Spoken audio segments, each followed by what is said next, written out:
So guys, we're here with the great Tim, the world travel. Sorry? That's my name on YouTube, Tim Malone. Tim Malone, okay. Yeah. He's travelled the world and he's had many experiences with girls and he's a dating coach. And he's helped many young, lonely men, especially with NoFap and semen retention and how to get women. And yeah, you slept with a stripper as well? Yeah, I did my story, didn't you? Well, it's not like a conventional story. So I had an open relationship with a woman for 8 years who I was very much in love with. And as part of our initial exploration of open relationships in the first couple of years, the first year we didn't do anything, we were just monogamous, and then we broke it out. And we started to go to like polyamorous events. And this was a long time ago, before polyamory was even a thing, before anyone knew about it. It was like 2012 or something like that. Anyway, we go to these polyamory events, and the first thing that we noticed was the people that go to these events were not like us. They were kind of a bit nerdy, a bit geeky, and well, dare I say it, a little bit ugly. But one woman stood out at one of the events that we went to one evening, and we just both really got along with her. And we started hanging out with her, and it turned out she was a stripper from Barnsley, no less, in the UK, which is a bit of a rundown town. But she was living in Melbourne, in Australia. She was just visiting at the time, and she was like really deeply into polyamory. Like she really, really believed in it. And anyway, because we started talking and stuff, like obviously I took a shine to her. So did my girlfriend, and she ended up hanging out with me a bit. And yeah, so one night she stayed with me. She stayed at my place, and we were just talking about stripping. And I was asking all these questions about what it's like to be a stripper, and what it's like to interact with men, and how men behave. And she told me all these things about how the energy of it worked. And you know, I'm really into energy. Like I studied Taoism for 13 years of my life, which is the science of energy. So we talked a lot about that, and then eventually, yeah, she stayed overnight and we slept together. And it's not a big story there really, but then the next day she met my mum, which was. But it's kind of like you walk down together and you say, "Oh, mum, this is my stripper. We'll make you some breakfast." You know, a lot of men, especially American men, think that you're a loser if you live with your mum. But I've never given a shit about that. Yeah. And I've always been really brazen with my family that if I want to date someone and bring them home, then I will do it. And in this case, you know, she walked out, she's wearing like this sort of slinky like number thing. Dude, I wish I had. She walked out and we were just like, oh, we're just friends, we're just mates or whatever. My mum just sort of looked like, yeah, okay. Oh man, I wish I had that. So how was the experience? Was it really, really good? In the stripper? Because usually dancers are very good. The most amazing and interesting thing about it was really, I'm a bit analytical, I suppose, but we just had this conversation with her, and I was like, show me the energy that you bring when you do stripping, and she did that for me, and it was like, I was like, they turn it on, don't it? Yeah. It was like dancing for me. Yeah, and they walk up to you like that, kind of like the hips go from side to side. Like, yeah. She brought the energy, and it kind of washed over me. It was just. That's how Brazilians are. When in Brazil, whenever I talk to women in Brazil, I thought, wow, that girl's gorgeous. She has a really good energy. And I get her Instagram, and then I look at the pictures and thought, actually, she's not that attractive. But it was just the energy that came through when they project this energy. It's all about energy. It makes you not realise. Like sexual relationships, it's all energy. It's all energy. Everything about it is energy. And I think that's something that people don't really understand. But strippers fundamentally know this. They understand it to a T. They know exactly how to touch all of your, like, push all your buttons. They know what to do. And yeah, that's definitely what I found from her. And it wasn't like the best sex of my life or anything like that. It was because she's, in a way, physically, she wasn't totally my type. But here's the weird thing: after that happened, my girlfriend came round, and we were all sitting down on a circle together. And my girlfriend knew that I slept with her, and then my girlfriend was, for a brief moment, a little bit sort of insecure, because, like, you know, I had to say goodbye to the stripper girl and give her a little bit of a kiss. And then my girlfriend was really upset by that. And I think, you know, when you're in an open relationship, you have to manage those things a bit. And I had to sort of reassure my partner. But it was like, yeah, it was really cool. Like, I'd like got these two women that I'd been with, and we were eating pizza together. And it was just kind of a nice memory, really. It's not something that I've never talked about this to anyone until you asked me. But that's every guy's dream. Well, to like sleep with a stripper and yeah, have a girlfriend the next week and they're eating pizza together. I don't like to boast about these things because that's not my way. I don't like to show off, and most of my life and the things that I've done, I don't tell anybody about. It's just for me. Yeah. But you asked me, so. But yeah, I mean, to be with a stripper, that was my experience. It wasn't like this amazing event, it wasn't like anything like that. It was just something that naturally happened between us. Yeah, because when you're a teenager, you think, oh my god, stripper, that would be amazing. That would be the best thing ever. Yeah. But what's the best experience you've had with a woman sexually?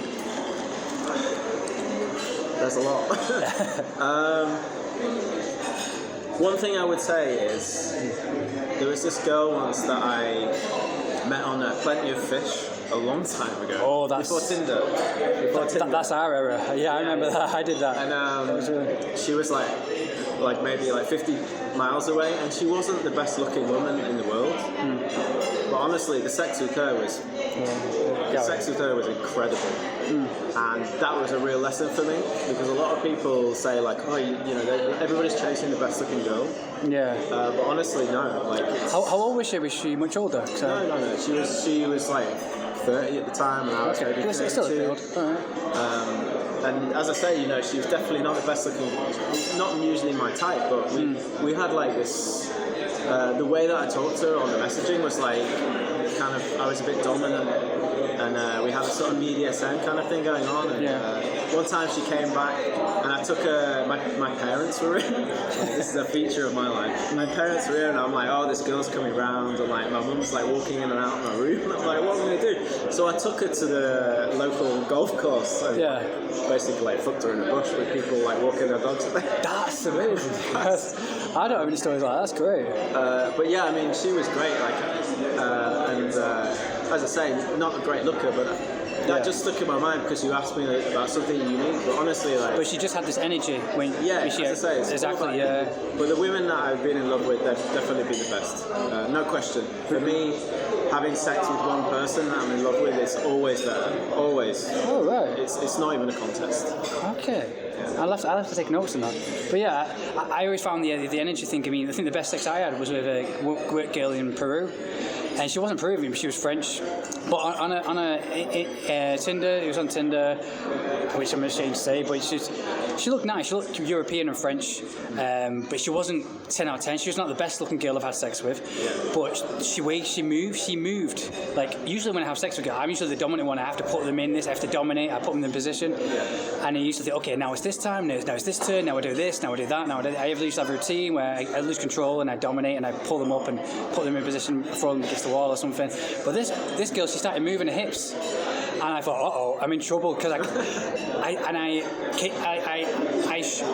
I finished straight away, because usually they don't move like that. Usually I get myself excited, and I usually use them and dominate them. But that was amazing. I mean, I've got some horror stories as well. I don't know if you want me to talk about. No, we'll do that another time, dude. Oh, but yeah, excellent story, man. But the stripper was like a 10 out of 10. How would you rate it? For me, it was more about the connection that we had than the sex, actually. The sex was kind of average, but the connection that we had that went along with it, and the fact that she was polyamorous, and that was what I was doing at the time. Can you explain what polyamorous is? Polyamory is basically when you have, it means literally many loves. Yeah. So monogamy is one love, but in practice, people don't practice monogamy, which means your whole life. They practice serial monogamy, which basically means you fall in love with someone, then you break up and fall in love with someone else, and it just goes on and on and on for your whole life. Okay. That's how society actually does it, despite what they will tell you. Yeah. With some cheating on the side, which we sort of socially accept. But polyamory is different to that. Polyamory literally means many loves. So you are openly. It's like if you think of open relationship and imagine what that means. Polyamory is about love, and it's about the communication that you have and the openness that you have when you're in love with different people, and everybody knows about it if it's ethical.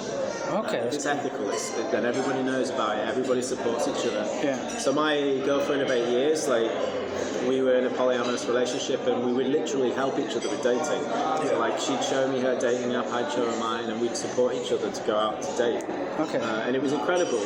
A lot of people don't understand it. But as I say, at the time, nobody was doing it. I ended up, I got interviewed for Look magazine a long time ago, and they paid me and stuff like this because nobody knew about it. But now everybody knows about it. If you go online, it's very easy to find out about. I think the main thing with it is people can't handle the jealousy, and so people don't really try it. But those things can be conquered. It's like mastering your emotions, which is hard to do for a guy. Although men talk about being strong with their emotions, when it comes to actually doing it, it's a different matter. But as you get older, you do, because you become more mature, you become comfortable with anything. So But I mean, it's not for everyone. You know, it's just something that because I've been in the dating world for 25 years, and for me that was a natural progression. And pickup is like maybe 2 to 5% of everything that I've done. So okay, yes. So can you say your YouTube channel is again? Love Openly. Love Openly. So yeah, guys, if you're a guy, you need to find a girl, or if you want to live the dream dating life that this guy's lived, have girls in bushes and golf carts and strippers and girlfriend and eating pizza at the same time. That's every guy's dream. Just go ask this guy. You're making me out like something. No, that's my dream. I don't know. It's just to me, it's just my normal life. Because even QB and all that said, oh, you're really good with women and stuff and everything. But this guy, you have stories that I want. So go follow this guy, man. Maybe. Thanks. Cheers, Tim. Nice one, man.